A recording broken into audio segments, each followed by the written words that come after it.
I'm going to go ahead with the meeting beginning ritual. 起立，面向佛堂，参加三鞠躬、一鞠躬、再鞠躬、三鞠躬，参加各位点传世一鞠躬，开班一鞠躬，请坐下。Please be seated. Well, hello, everyone. It's wonderful to speak with you all again today. Today, my presentation is entitled Heaven, Day 12 of the Tao of Joy Every Day. And the subtitle I've chosen for this presentation is Not a Place, but a Time.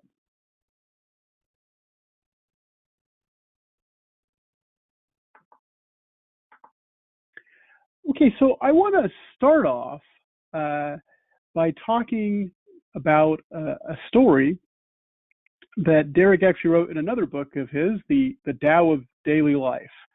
I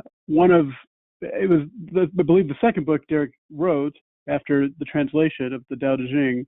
And I of course love all of Derek's books, but this one is particularly one of my most favorite ones. The stories are just so rich and wonderful, and one of the stories in it has to do with what I'm going to talk about today. So I thought I would just briefly summarize it. So the name of the story is Heaven and Hell, the Truth About the Hereafter. And basically what happens in the story is that there's a general, and he asks a wise master if, about heaven and hell. And the master realizes that he's thinking of heaven and hell as physical places where people go after this life when they die. And he wants to try to get him to think about it differently. So to do that, he asks him, what do you do for a living? And the man replies, well, I'm a general. And the wise old man says, a general? I wouldn't hire you to command an army. You look more like a butcher to me. And he just laughs. And the general gets very angry. He draws his sword and he's ready to cut the old man down. And the old man calmly looks at him and says, this is the gateway to hell. And in that moment, the general realized that this wise man had risked his life to teach him this deeper meaning of the afterlife. And he immediately feels, he stops in his tracks and he apologizes to the master and he says, I'm so sorry. Thank you for, risking your life to teach me this lesson. And the master then replies, this is the gateway to heaven. And it's such a simple and short story, but it's so fraught with meaning. Because, here in Western society, you come across, you don't have to search too hard to find people who literally believe in some version of heaven and hell. It's kind of hard for me to wrap my head around why people want to think that way, but I don't think it's a choice. People are indoctrinated into a certain faith, and sometimes, this idea of heaven and hell being physical places is built in to the scheme of things or the worldview. And, it's in some ways, I feel nothing but compassion for those people, because I think just having that view can lead to a lot of pain and suffering. I have a dear friend of mine who recently lost his wife to very tragic circumstances. And he, for whatever reason, he has this fear that she's going to be in hell, and so he wraps himself in knots and trying to think of loopholes and so forth to, so that he doesn't have to think that way. And I think in a sense it's a matter of just sort of raising consciousness about the subject a little bit, and to sort of think beyond those sort of arcane views of heaven and hell as physical places where we go when we die to either have absolute wonderment and joy or eternal suffering. And just to focus on the absolute wonderment and joy side of things, to me, it's funny, when you start to think about heaven in terms of the only thing we really know, which is life here on earth. We know what that's like. But beyond that, what do we really know with certainty? Not much. And if you try to imagine just sort of like the best version of Earth, well, that might get a little boring. I mean, if my mother used to always say that in every garden a little rain must fall in order for things to grow. And if there was no rain, if there was no challenge, if there was no suffering sometimes, would we appreciate the joy? The one thing I thought about when I was putting this presentation together was one of my favorite musicals, which is The Sound of Music. It's a very popular musical. I'm sure probably everyone's seen it. But, there's a scene where when she first takes the children out into town and she takes them on a picnic and they go out on an outing, and they're sort of used to their rather strict father, and so they don't get a lot of that. And one of the girls says, "Well, this is so wonderful. Can we do it every day?" And, the Julie Andrews character just looks at her and goes, "Well, don't you think you'd get bored of it?" And so when I think about it, when people sort of try to envision this heaven and of always winning and never losing, no failure, it sounds a little boring to me. By contrast, when I think of life itself, full of its challenges and its difficulties and its failures, and yet, despite all that, it's so enjoyable. It's such a gift to be here, to have the chance to fail and mess up in an attempt to get better. To me, that's the joy of heaven, is the actual living, and not living some life that happens after this one, which, I can't say much about. And frankly, honestly, I don't think anyone can really say much about. But what we can say is that this life before us, this one here, is the one we have control and power over. And that's the wonderful thing about the Tao. The teachings of the Tao, if you put them into practice, it's about taking control of your life, taking responsibility for your life, realizing that you can make it as good as you want it to be. And conversely, you can make it as bad as you want it to be. As someone who spent a lot of time mired in ignorance, I spent a lot of time creating hell on earth. And I just don't do that very much anymore. And when I do it, I recognize that I'm doing it, and I work to counter it. And I've learned techniques for countering. And a lot of it is, our thoughts, our attitude, which ultimately shapes our behavior. And so, often heaven and hell is just a mindset away. A little change of mindset can make the difference between having a life that's heavenly or that's hell-like. I'll admit that Mondays at work can be really challenging, because it does feel kind of hell-like often. But without those tests, those challenges, it would also be somewhat boring and unchallenging. I don't know if I would like that very much at all.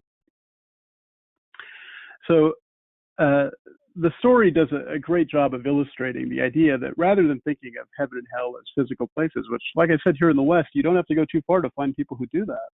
It's better to think of them as states of mind. And when you think of it that way, they're available to us at any moment.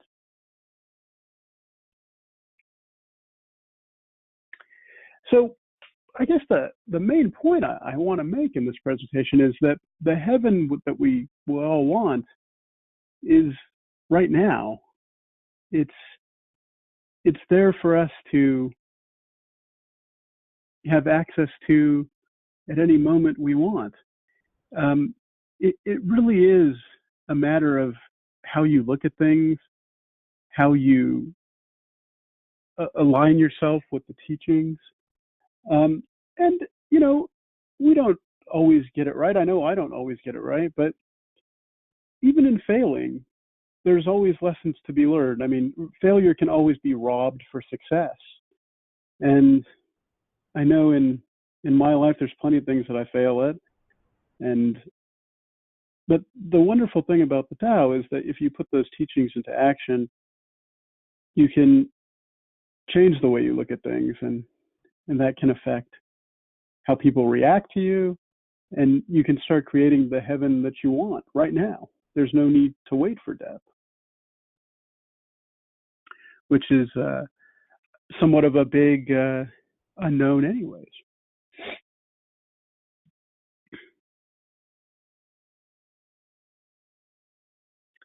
So I'm going to start to sum it up a little bit, if I can. So I'm going to start off by saying heaven and hell are likely not physical places. Now, you might look at that sentence and go, wow, Alex, what kind of atheist are you? That kind of sounds like pretty weak sauce. What do you mean they're likely not physical places? Well, I can't tell you for sure that they're not. If I did, I'd be presuming to know things that I can't possibly know. I suppose they could be physical places. I don't think it's likely, but I wouldn't presume to say that they're not. I'd be no better than people who proclaim with absolute certainty that they are physical places, because again, they'd be stating things that they can't possibly know. I'm sure, Bill often says, give it on average 70, 75 years, we're all going to find out. And how true that is. We don't know when our time is, but we know we're going to have a time when it's time to leave this earth as we know it. And what happens after that? Well, I imagine whatever it is, I'll face it with the way I face things in my life now, with as much positivity and hope for success and happiness. And I've learned to try to expect happiness rather than bad things. But, it can be tough sometimes to fall into old patterns. So it's something that always has to be guarded against. But what we can say with certainty is this, that the concepts of heaven and hell are states of mind for the here and now. Often, it's a point of view that really makes the difference between whether we're happy or whether we're not so happy. It's all in how we look at things. And of course, there are times when there are real challenges that really put people at their wits' end. My friend losing his wife, I mean, that's a very difficult thing. And it's not like you can just say to someone, well, hey, just be happy, will you? Because you can make heaven right now, just change the way you're thinking. Obviously, you'd never say that to someone who endured such a loss. But the reality of it is, as someone who's experienced a bit of loss in my life, that yeah, it's painful, it's tough, it's hell, so to speak. But it is a natural part of life that we all have to deal with, that we'll all face ourselves one day. And, with death and dealing with the loss of people you love, it can be very difficult.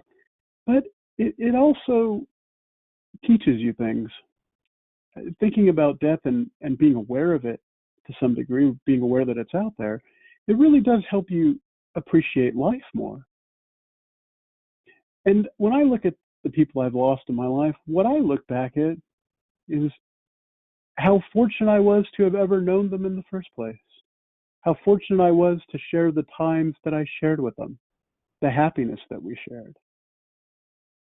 And even the bad things too, because a lot of times when things are really bad, when you look back on them, they tend to get a little funny, in retrospect. I'm sure we've all had that experience where, you went through a tough time, but when you get some distance from it, even that tough time, you look back on it somewhat fondly for some reason. It's an interesting thing that happens. But I guess the point is that heaven, hell, happiness, sadness, they are states of mind. And it's okay, of course, to be sad in life at times. There's times when it's appropriate and correct to be sad. But at the same time, you can't let yourself be mired in it forever. You have to appreciate the gift of your own life that's before you. And I think the best way to be appreciative of that gift is to make the most of it. And that's certainly something that the Tao has helped me to do in my life, is the practical methods of doing your best to reduce the ego, doing your best to be positive and be helpful to others where you can be helpful, where you can see it. The benefits of being calm and recognizing that even in situations that aren't so good or can be hectic, that bringing calmness to it can really make a difference.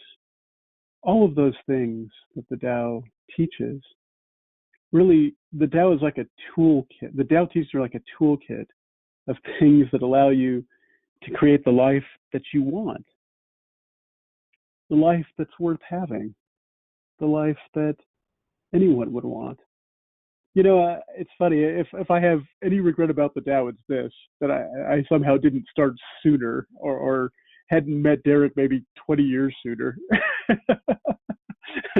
But that wasn't in the cards. So but having discovered Taoism.net first, and then going to the temple, and then getting to hear Bill and Derek for so many years, and then Ed too as well.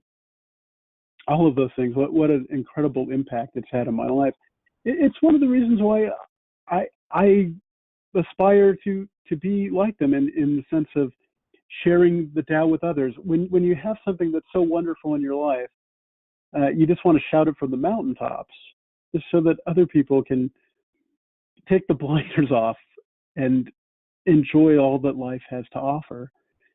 And that's what the Tao has really done for me. Fundamentally, my life really hasn't changed all that much at all.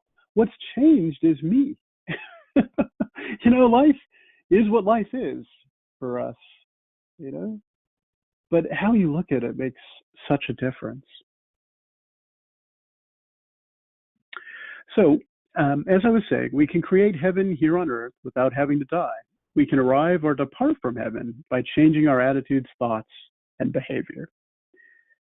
And conversely, we can create hell on earth without having to die as well. We can arrive or depart from hell by changing our attitudes, thoughts, and behavior. And of course, those are the thing that I sort of want to drive home is the sense of urgency about it. Since none of us know how much time we have, like Bill always says, hey, give it on average 70, 75 years. Well, that's true. I would consider it a wonderful gift if I made it to 75. I'd love to make it to 90. Heck, I'd love to make it to 130, especially if I could maintain good health and so forth. But, nothing is certain. I mean, I don't know what could happen. I could walk out the door tomorrow and get hit by a bus. I'll try to be careful and not. I'll try to look both ways before I cross the street. But, to some degree, we don't control what's going to happen. So we don't know when our time is.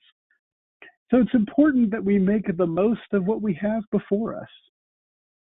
And so much of that is encompassed in aligning yourself with the Tao and what it has to offer and the power it gives you over your own life.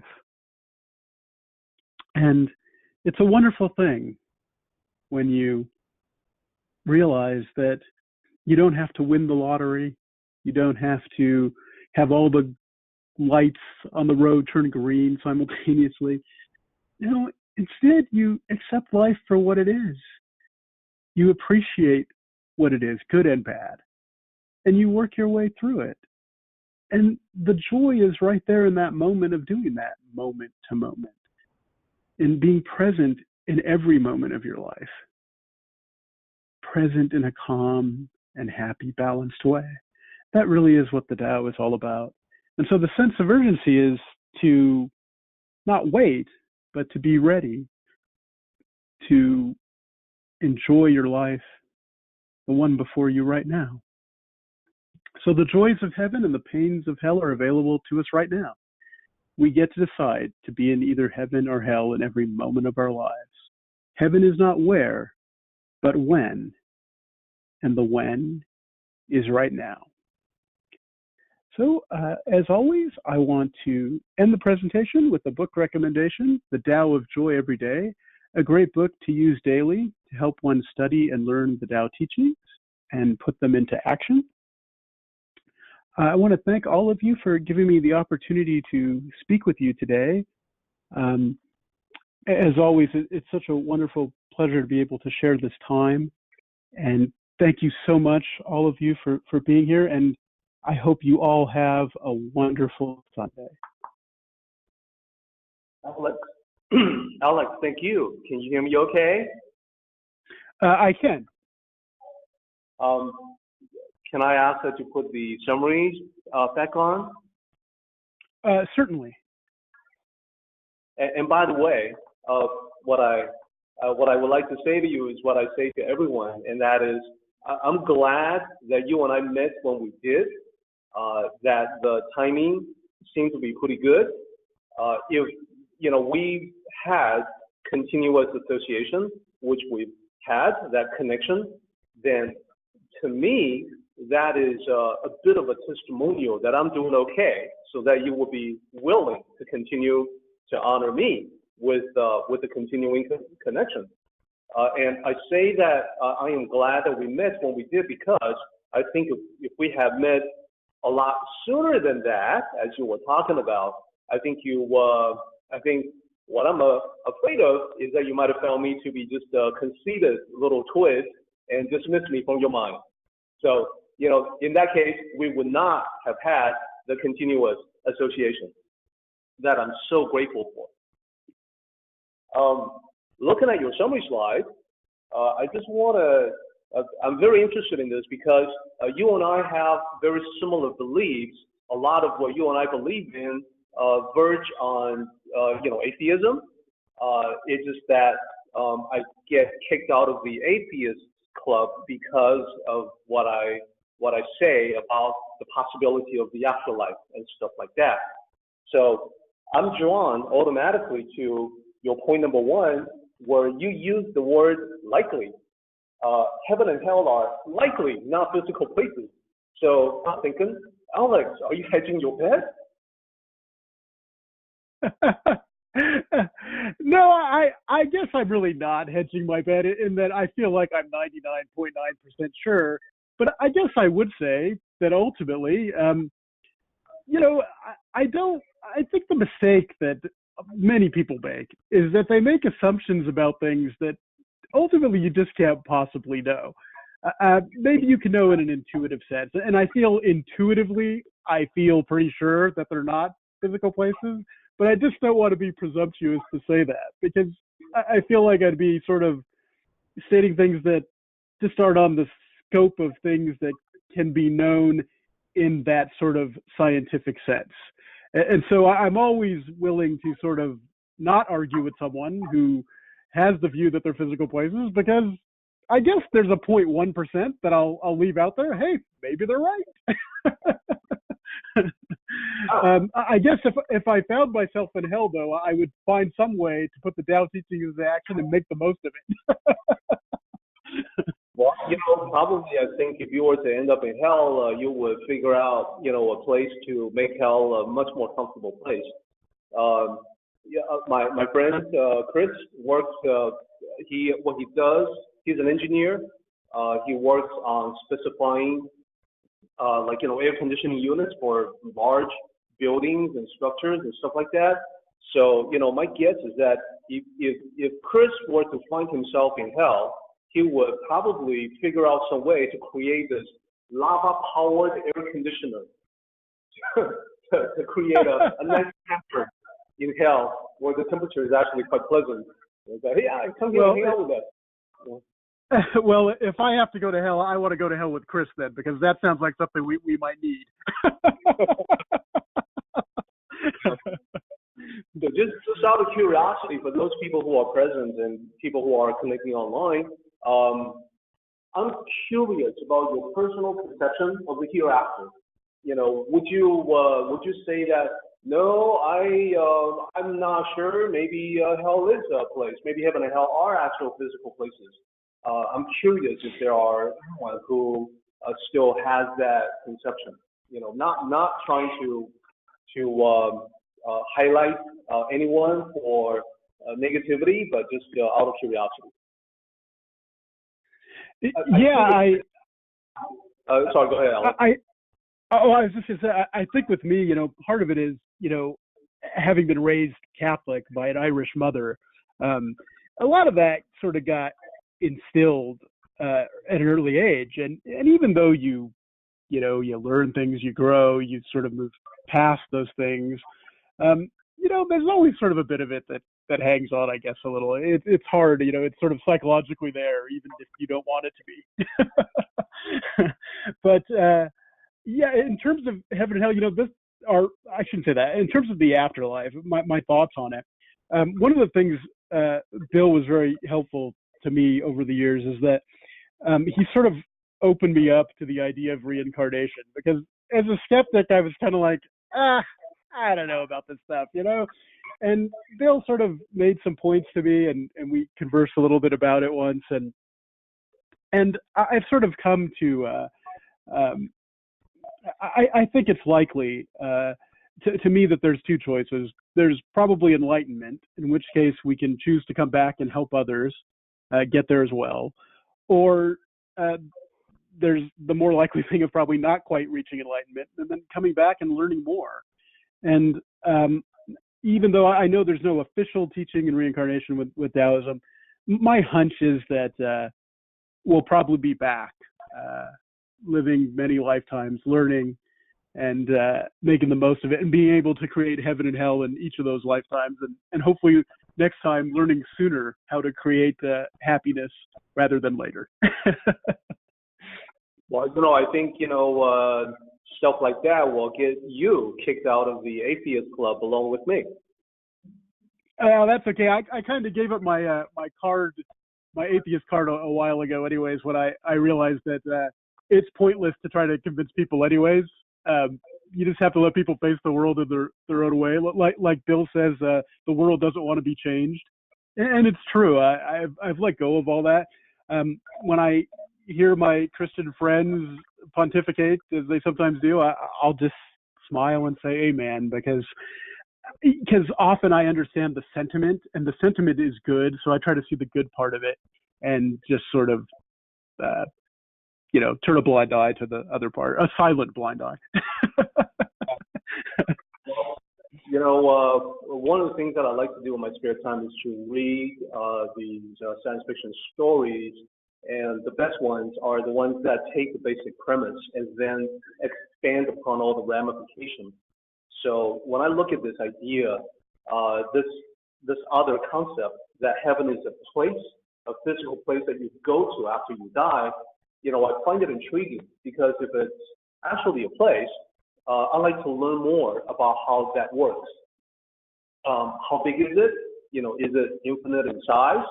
And if it is, then what about the lay of the land? Would I be able to pick and choose a spot does that mean that I need a real estate agent when I'm in the hereafter? And yeah, I like to get that. That's got a nice view of the mountains. What does that go for? So does that mean there's a good area, there's a bad area? What happens if I need to do this or that?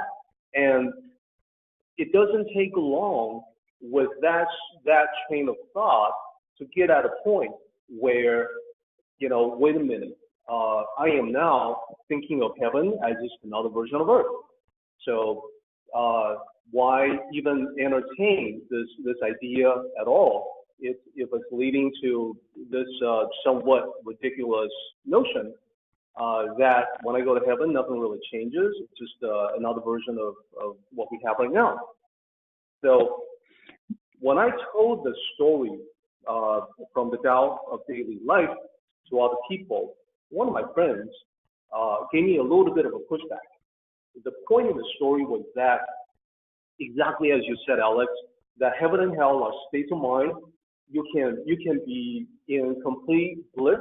You can be enjoying yourself. You can be connecting with your friends, having a great relationship, having great conversations, feeling just on top of the world. That's heaven here on earth.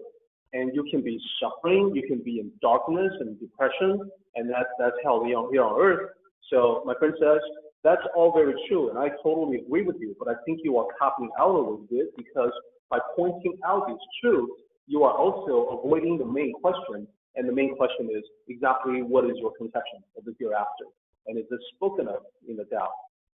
And I have heard quite a few people say that, well, the Tao, Taoist philosophy, Taoism, it doesn't address that question at all. And having studied it for the past few decades, I would like to say actually there are conceptions. It's not clearly defined. Like no one who practices the authentic form of Taoism will say, well, you see, after 6 months and 3 days beyond your death, you get transported to this other place. Nothing is ever that specific. But there are stories, as for instance told by Zhuangzi about the crying princess, that contains a poetic description of the hereafter, but it's more qualitative than anything else. So this spiritual realm, whatever it is, that we may go into after we die, and recognizing that, Stephen Hawking, who recently passed away, his concept is that, no, there's just nothingness. When I'm dead, that's it. It's like the computer that's been turned off. I simply stop functioning. Everything comes to a full stop. I'm not going to care about anything. I want to exist in some way, some form, etc. And that's, I have to admit, that's kind of scary when you apply that to yourself. That if you just cease to exist, you discontinue, and there's nothing further.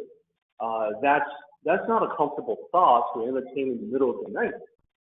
So why do I believe that there might be a possibility otherwise? It's for a couple of reasons. And those of you that know me, you know that I'm heavily into science, and I need everything with proof, evidence. My thinking has to be evidence-based, and so on. So how could I possibly justify a belief in the metaphysical? Well, for two reasons. There are two reasons that hold out hope for me as far as the hereafter. Number one, this thing called consciousness. Frankly, we have no idea what it is and how it works, and why we're even aware at all. Why are we even talking about this question? Why are we even asking about what is consciousness? You've got to have consciousness in order to ask about consciousness. So what is this thing? Nobody knows. Not the best minds of our planet. The best that anyone can come up with is that consciousness appears to be an emergent property of a complex system. The complex system is the interaction of the electrochemical interactions of all the neurons, all the brain cells that you have. So it holds out hope because we don't know what consciousness is, and therefore we don't know where it comes from, where it may be going after the physical body is fired. That's number one. Number two, one of the basic concepts in the Tao is that when you observe everything, you notice repeating patterns everywhere at different scales. So what happens to society at large is reflected, as an example, at the family level. What happens to the individual can be reflected upon nature at large. So everything happens at different scales. Everything is a replicate of a larger pattern. So these patterns persist from the very small to the very big. Examples that I've listed in the past include something as that we have seen here on Earth, like a storm system.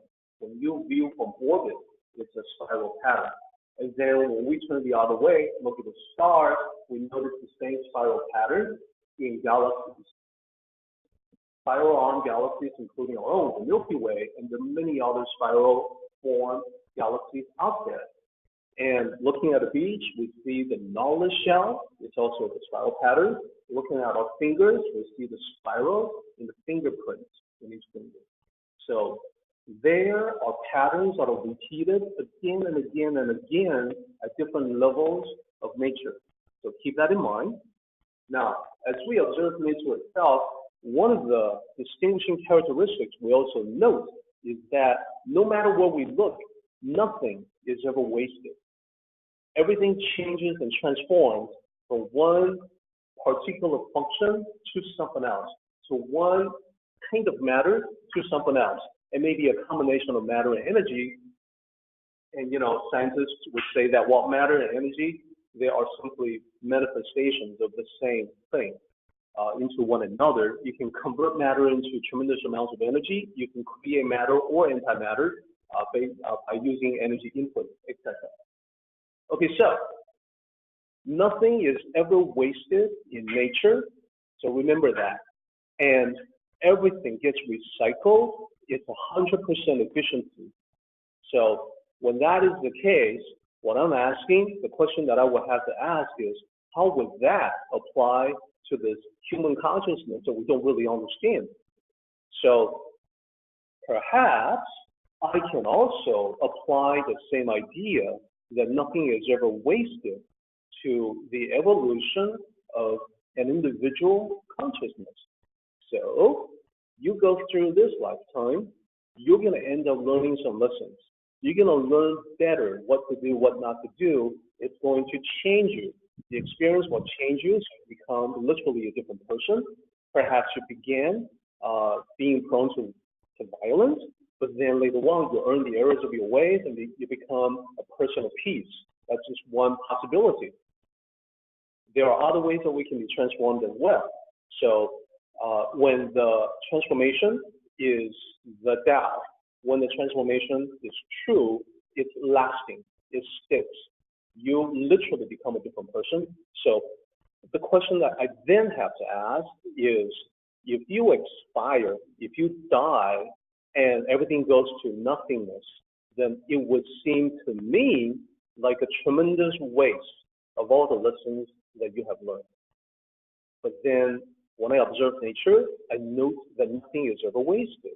So that would seem to be a contradiction of the overall pattern, right? So then my next question is, if indeed it is wasted, then someone should have a really good explanation why human consciousness alone, out of the totality of cosmos, is the one exception that we can make. Why is that? Is there a convincing explanation? If there isn't, then I have to hold out the possibility. Make sense? So, anyhow, that took us to a completely different tangent, but it kind of reminds me. Let me give you a couple of movie references that come to mind. I have some friends who note that I love to give out movie references. Sometimes it can be sort of a shorthand in conveying a big concept. The idea of some sort of afterlife that's not a physical place, but some sort of a spiritual realm where the mind or consciousness reigns supreme. The probably the closest that I have seen in terms of cinematic depiction is the movie What Dreams May Come, starring Robin Williams and Cuba Gooding Jr. So those of you that haven't seen it, if you are curious, I do recommend that movie. It's a little bit sad, but I think it's a depiction that at least in some ways come pretty close to my own personal conception. I'm not trying to push that concept onto anybody. It's just for those who are curious. Number two, the other movie reference is that when we talk about the passing of Stephen Hawking, great scientist, it reminds me of the passing of Carl Sagan, also a great scientist. Now, Carl Sagan as well was also an atheist, just like Stephen Hawking. He also believed that when he's gone, he's just gone. That's it. So these are great minds, Stephen Hawking and Carl Sagan. So I do feel hesitant to think in a contradictory way to what they personally believe. Nevertheless, one of the movies that Carl Sagan was responsible for, he wrote this book called Contact. It's a novel. Most of these books are non-fiction, but one of these books is fiction, Contact, and Contact got made into a movie, with Jodie Foster. And in that movie, at the very end, the question is raised about the possibility of life existing beyond the Earth, extraterrestrial life on the planet, on galaxies, on the star systems, etc. So the point that was made in the movie is that, well, if we're the one and only example of life and intelligence in the entire universe, it seems like an awful waste of all that space because space is so vast. So that thinking is what leads me to the second point I described to everyone, that, if indeed when we die, it is truly the end, it's oblivion, there's nothing further, for me, that seems like a terrible waste, like a waste.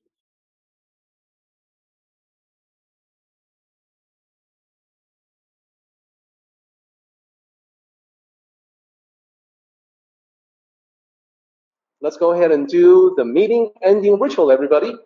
起立，面向佛堂，持架深鞠躬，一鞠躬，再鞠躬，三鞠躬，持架各位顶传十一鞠躬，斜翻一鞠躬。